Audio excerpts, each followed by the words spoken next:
I always tell people the day the Latino, African American, Asian, and other communities realize that they share the same oppressor is the day we start winning.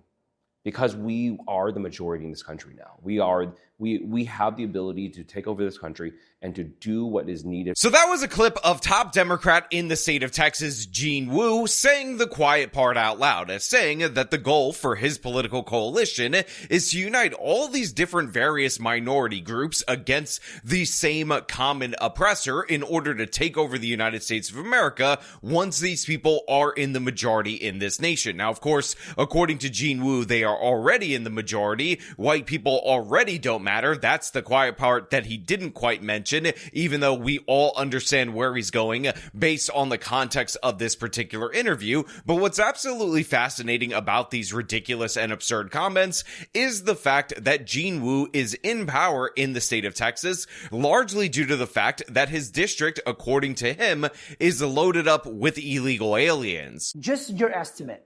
I think even a rough estimate of my district, I would say easily a third are undocumented, if not higher. Not higher. Yeah. And these are all the people who take care of everything in your life. They work for your companies, they clean your house, they mow your lawn.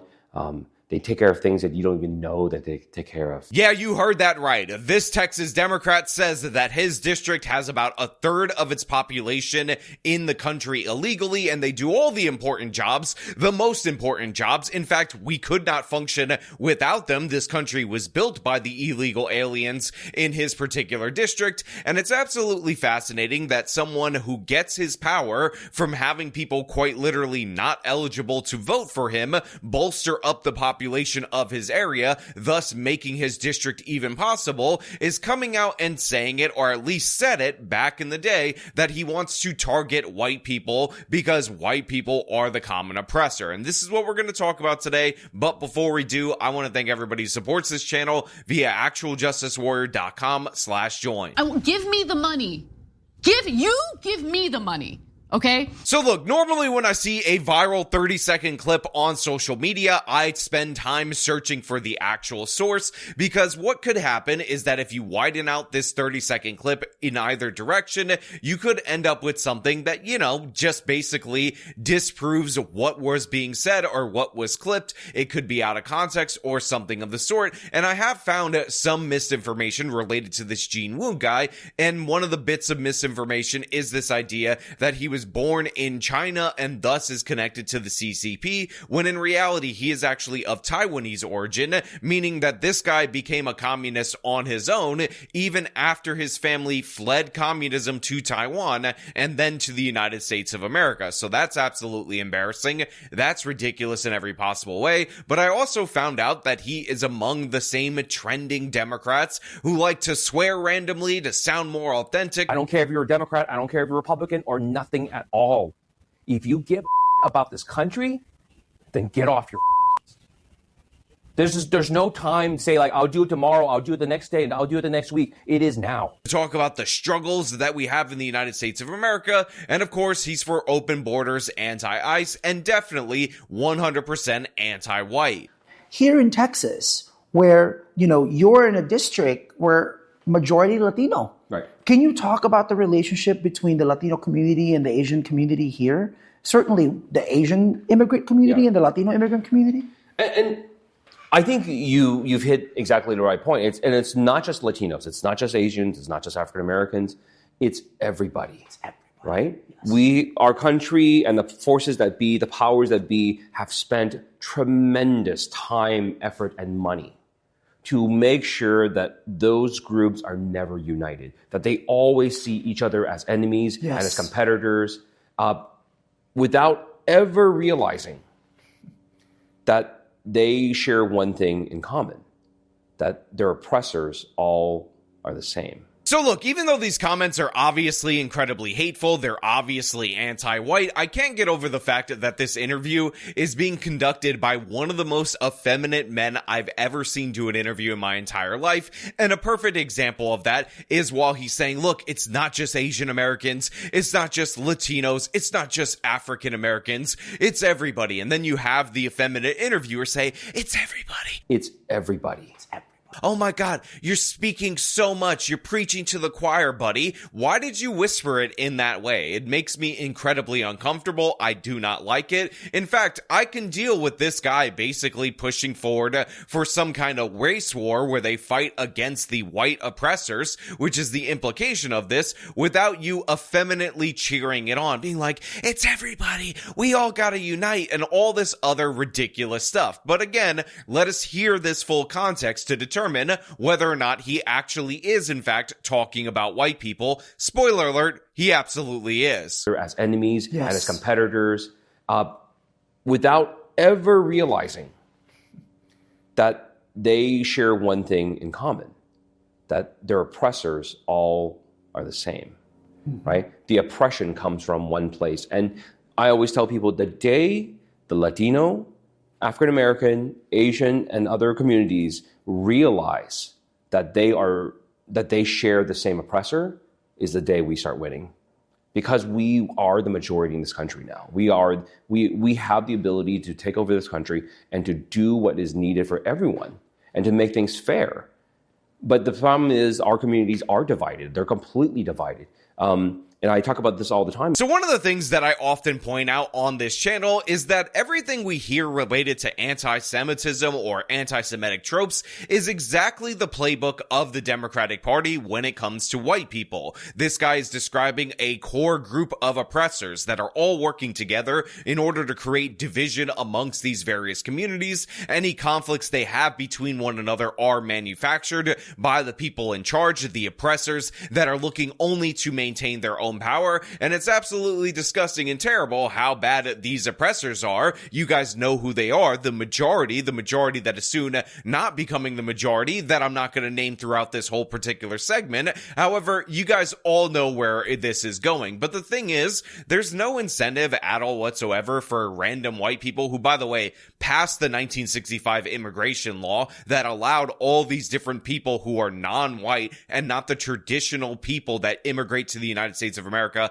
to come to this nation, to have these people fighting amongst one another or any absurd notion like that. The fact is, you have a bunch of Asian people who set up businesses in, for example, the black community, and they end up being victimized and targeted and hated by the black community. I remember playing this clip, and I played it quite a few times on this channel, but I think it is quite instructive of the aftermath of the LA riots, where, of course, black rioters who were angry about the Rodney King verdict decided that they were going to take out their anger on the Korean businesses that they already despised. And while we saw Koreans that had lost absolutely everything, who couldn't even understand why these people were so destructive, not only stealing everything from these businesses, but burning out the property, destroying their life savings.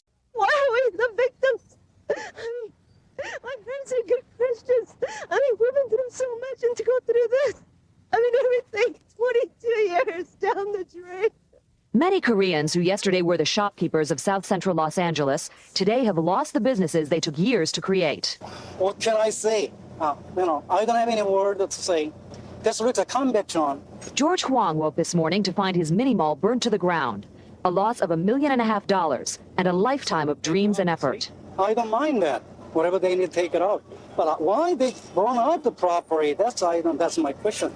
41 Korean businesses in South Central have been torched, dozens looted. But on the flip side of that, when the media went to go interview black people in their neighborhood, what you found out is that there was a bitter jealousy of the success of the Koreans. They felt like they were not being respected, even though all of the businesses that they're referring to as like oppressors or not respectful enough to the black man, in reality, were actually serving this very community. In this overwhelmingly black and Hispanic area, Koreans own many of the small businesses. They're insular, they employ their own, they keep to themselves. Blacks say that's the problem. I'm not surprised that the Koreans got targeted because their prices are high, their attitude is wrong. And they just don't seem to have any respect for the black community. So these people destroyed and obliterated, based on ethnic grievances, a more successful demographic. And again, it required 0 white people to do anything for this to actually happen. And yet we have Mr. Gene Wu talking about how all these minorities don't really have conflict with one another. And in reality, in actuality, if you guys don't know this, if you guys aren't aware of this, it's the white oppressors that are making this happen. The white oppressors made Koreans successful business owners in Los Angeles. They made black people unsuccessful so that they got angry at the Koreans, and as a result of evil white racism, for some reason, the black people attacked the Koreans. That they share one thing in common, that their oppressors all are the same. So of course, this is a cartoonishly childish explanation for the phenomenon that we see right here. In fact, I highly recommend you guys check out Thomas Sowell's essay on middlemen minorities and how typically they are the targets of very similar discrimination,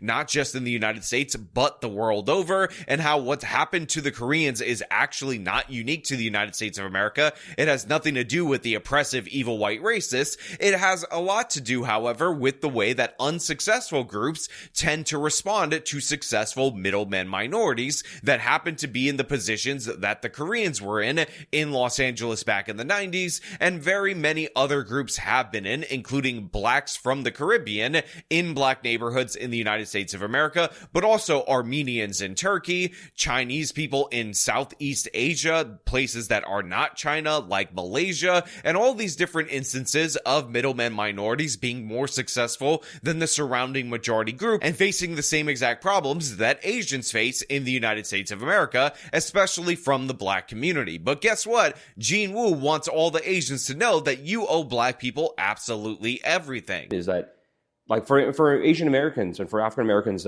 we probably have one of the worst relationships between any community. Well, right? I bet you a lot of Asian Americans too don't, in my experience, don't even realize that if it wasn't for the civil rights movement, if it wasn't for that, yes, there would not be 22 million Asian Americans in this Thank country. you. Thank Yeah. you. So- And what I have been trying to teach the Asian community is, like, friends, do you understand that your success, your prosperity, your civil rights that you enjoy right now was paid for with black blood? So a couple of things about this. First and foremost, yes, there were Asians that did team up with black people during the civil rights era. We should understand that that is a part of American history. But the fact is, part of the reason why American sentiment toward Asians actually changed up was due to the fact that China went communist and we wanted a counterweight to the Chinese. Same thing with the Vietnam War. By the way, this is one of the reasons why the United States of America is close with Japan, because we needed a response to the Chinese communist threat even back in the day. In addition to that, even with discrimination against Asian people, Chinese people, and Japanese people, they were actually becoming successful in the United States of America decades before the Civil Rights Act in various small businesses and whatnot. And in reality, they've always been successful because guess what? They have a culture of achievement despite discrimination. And I say despite discrimination because we have this idea in the United States of America that discrimination somehow equals less success. However, multiple times what we see the world over is that discrimination often happens against more successful groups than the majority, not less successful groups. So black discrimination in the United States of America, based on their comparative success, is actually an anomaly compared to what we see the world over. But yeah, none of us should be surprised by any of this because Democrats consistently play this double game with the American people where they talk about mass migration and white people becoming a minority, and that is used as an applause line. But then if you notice that, if you call that kind of behavior out, they call you an evil white racist. It's the same way that you can write a book about the new emerging Democratic majority, that you could talk about the Obama coalition, that you could have headlines about the browning of America, and all of that is considered perfectly fine, A+, first class all the way. But as soon as you actually go after this, because you're reading what they're saying about mass mass migration and how they hope it produces the political change that they want, because what they're trying to do is get new voters into the nation in order to back up their policies, because they don't think they can convince the current population to back their policies. They call you an evil white racist, great replacement theorist, and then they try to ruin your life for, again, noticing the very things that if you're in favor of, and if you call it the browning of America, is totally fine. And again, an applause line for all these different various people. So Gene Wu is just in a long line of people that actually believe this, that actually hate white people, that think there's something wrong with them inherently. It just so happens that this clip of him has resurfaced, and now we can hear it out of the horse's mouth. But of course, I want to know what you guys think about this down in the comments below. As per usual, if you like this video, show them by leaving a like, subscribe for more content, follow me on the social media, support me via support links in the description of this video. This has been me talking about a Texas Democrat saying he wants to fight against the white people. Till next time.